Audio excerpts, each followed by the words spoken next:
natural resources have a high potential in solving current and future environmental problems. During the last 6 years, our research group has studied the ability of wire rot fungi for degrading recalcitrant contaminant.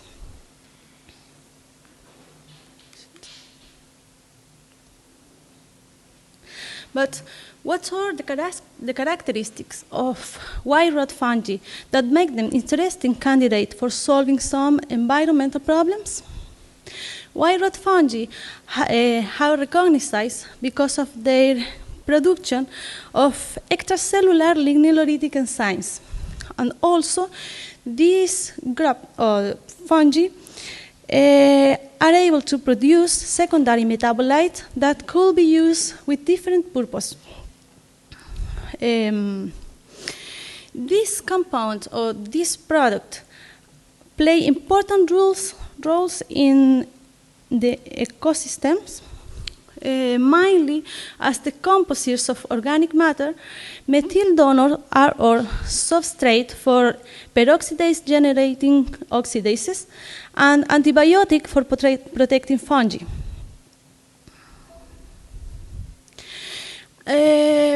Among the environmental application of these compounds, it has been studied as for water and soil bioremediation, and in the case of volatile organic compounds, it has been studied as chemical markers of fungal presence and biopesticides. In this opportunity, I will present the work entitled Natural Product of Anthracophyllum discolor, Ligninolytic enzymes, and antifungal volatile compounds. The objective of this work was to evaluate the production of ligninolytic enzymes and antifungal volatile organic compounds by Anthracophyllum discolor using potato peels and discarded potato as low-cost nutritional support. We use traditionally commercial media. In this case, we replace the commercial media with potato peels and scaled potato in order to diminish the cost and to give use to potato wastes or agricultural wastes. The potato wastes were processed basically were dehydrated and homogeneous until obtain a homogeneous powder. Do you see? A fine powder. The inoculum used was Anthracophyllum discolor. This wire rot fungi was isolated from template forest of Chile, in the southern Chile, and this fungus was cultivated in agar media and liquid media. This was used as inoculum for the evaluation of the production of ligninolytic enzyme, lacase, manganese peroxidase, and lignin peroxidase. And also, this inoculum was used for evaluate the production of antifungal volatile compounds. In the first stage, we confirmed the presence of ligninolytic enzymes by a simple dye decolorization test. Yeah? We use Remesol Brilliant Blue Air, the synthetic dye. The presence of the ligninolytic enzymes was identified because the decolorization, you can see this plate was inoculated with the fungus, and this is the control. no presence of ligninolytic enzyme is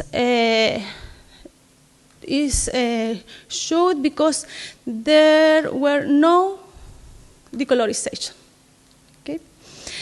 Then, or after confirm the presence of ligninolytic enzymes, we proceed to evaluate the production and to quantify the production of these ligninolytic enzymes by means of a spectrometrical method.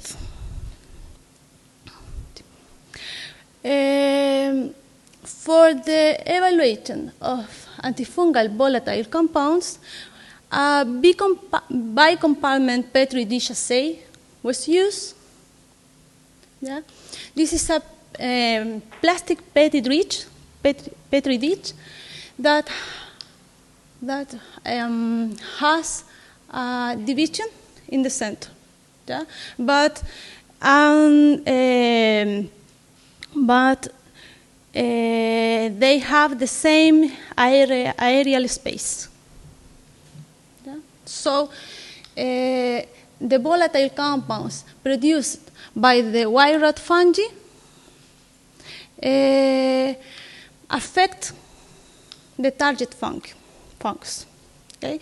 We avoid the diffusible or non-volatile compound with this separation. The target fungus used, or the target fungi, were Botrytis cinerea. Yeah, this is the gray mold. These fungus affect very extensive species of plant in different organs and in different stage of development of the plant. And the other fungus was Fusarium oxysporum. Fusarium oxysporum is a pre- and post-harvest fungus. They affect also a wide range of plant species and causes yield loss in many crops. And finally, we use Mucormiaceae. Mucormiaceae was used as a sensitive control because Mucormiaceae is a human pathogen, and this fungus is used by detect, among other, the antibiotic compounds. After this, at the end of the study, we analyzed the effect of the volatile organic compounds by screening electron microscopy. The antifungal or the compound released by the wire rot fungi were analyzed by solid phase microextraction using HPMA system. Yeah? This system consists in a manual holder that you can see here. And this holder exposed a matrix of polydimethylsiloxane divinylbenzene compounds. Yeah? The compounds are adsorbed in this fiber. Okay, just volatile compounds because this system captures the volatile in the head space of the vial. No diffusible compound can be adsorbed. And then these compounds were analyzed by gas chromatography coupled to a mass spectrometer. Yeah? The fiber, this is a system solventless. It is not necessary the use of solvent. The main results are in the first stage, after 21 days of incubation, we observed that Anthracophyllum discolor was able to decolorize the RBBR. So we can say, yes, this fungi produce ligninolytic enzymes. Then we proceed to quantify and to identify the ligninolytic enzymes. We detect that, potato peel media was the major support for the ligninolytic enzyme production. So this is the curve. And lacase and lignin peroxidase were not detected. This fungi is characterized because their production of manganese peroxidase and manganese-independent peroxidase. That was observed there.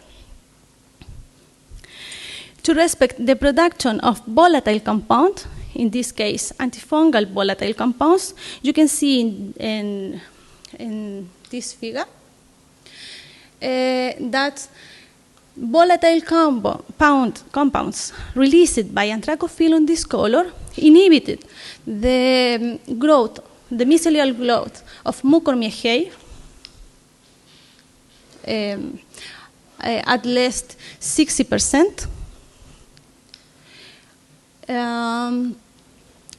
Using potato peel agar, and a higher inhibition was observed using discarded potato agar or discarded potato media.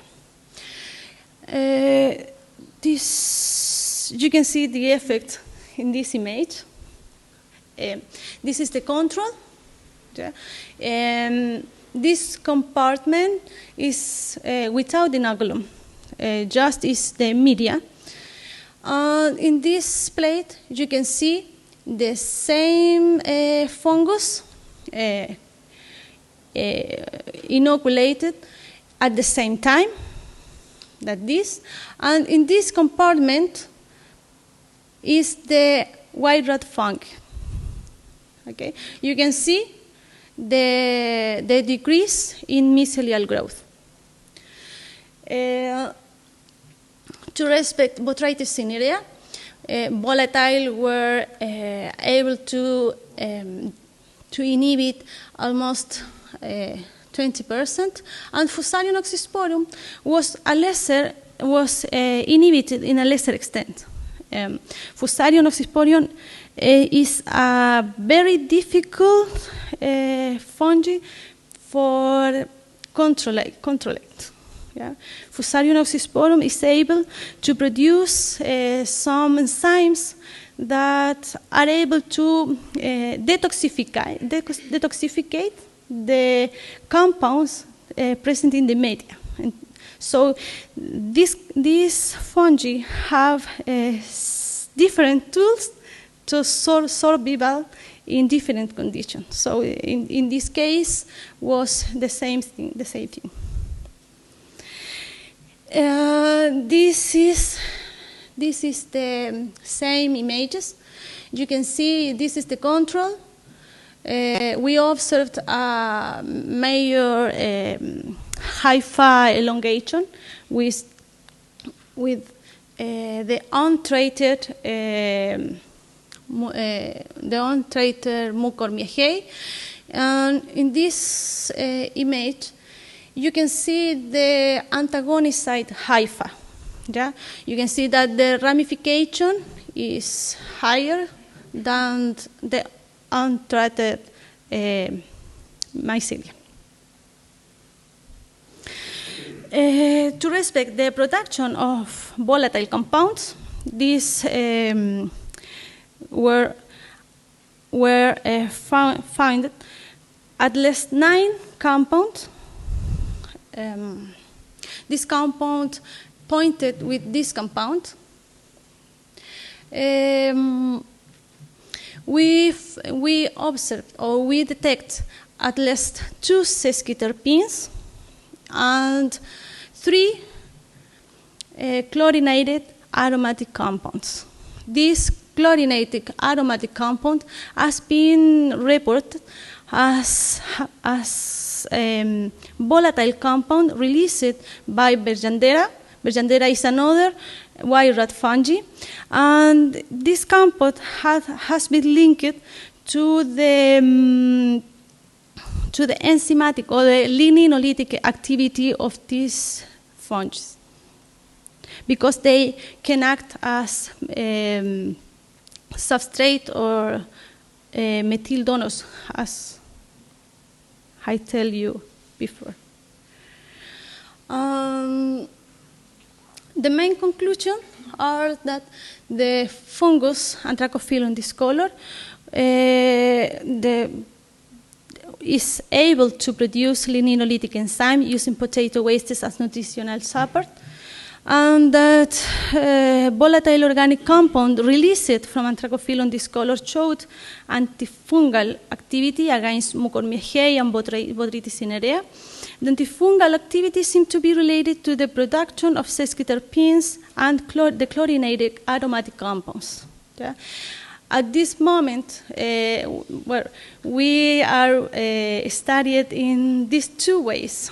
In terms of ligninolytic enzymes, we are working, or we are evaluating the production of these enzymes for pesticide degradation. We are testing if these enzymes, mainly manganese peroxidase, is able to degrading pesticides. And to respect volatile organic compounds, we are identifying these compounds using the commercial standard, and we want to evaluate the individual compounds. I mean, the effect is the volatile released by this strain in these conditions. And now we can evaluate the single compound and to detect effectively what is the compound responsible for the inhibition. We acknowledge the Chilean government, the BioRen Center, CIDGRO, and of course our alma mater, la Universidad de la Frontera, that you can see in these images. Thank you for your attention and for trying to understand me.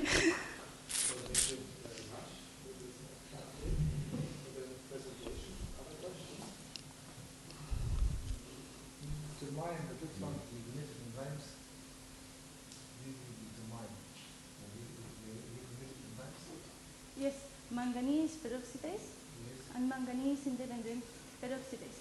Lacase and lignin peroxidase were not detected for these fungi. We are other fungi, Trameris hirsuta, that produce in a lesser extent manganese peroxidase, but it has a higher quantity of lacase.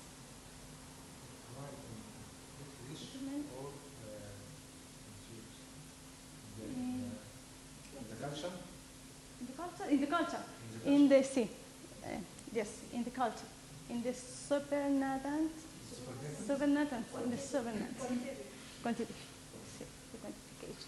We extract, centrifugate, and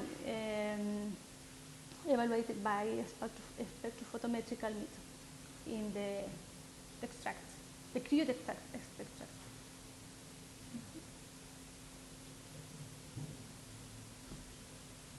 Compared to commercial media like PDA? No, separately. PDA and DDA. PDA and potato waste, which one is better? For production of the ligninolytic enzymes was potato peels. for antifungal volatiles was desiccated potato. Was the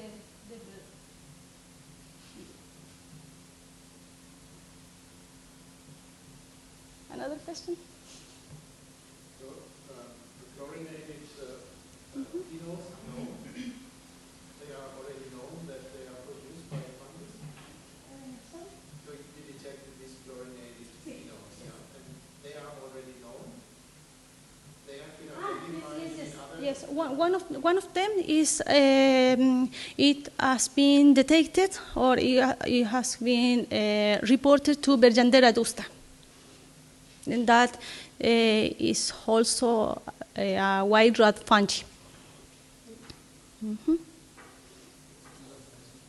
Why don't you use liquid extraction only as being extraction? We made both methods. I exposed the most efficient for us. When we use the liquid media or the liquid extraction, we have many artifacts, many contamination, because the solvent is not a pure solvent. They has other compounds. They have. I want to explain, but yes, when you use HPMS, or when you use the SPMA, you can't extract only volatile compounds. Yeah, when you use solvent, depending on the polarity of the solvent, you can extract volatile, semi-volatiles, and a little more polar compounds. Using this method, you certainly extract volatile compounds. And in this opportunity, we just want to determine the volatile compounds. We use liquid media to obtain an extract. And this extract we use it to determine or we used for further assays, for further inhibition.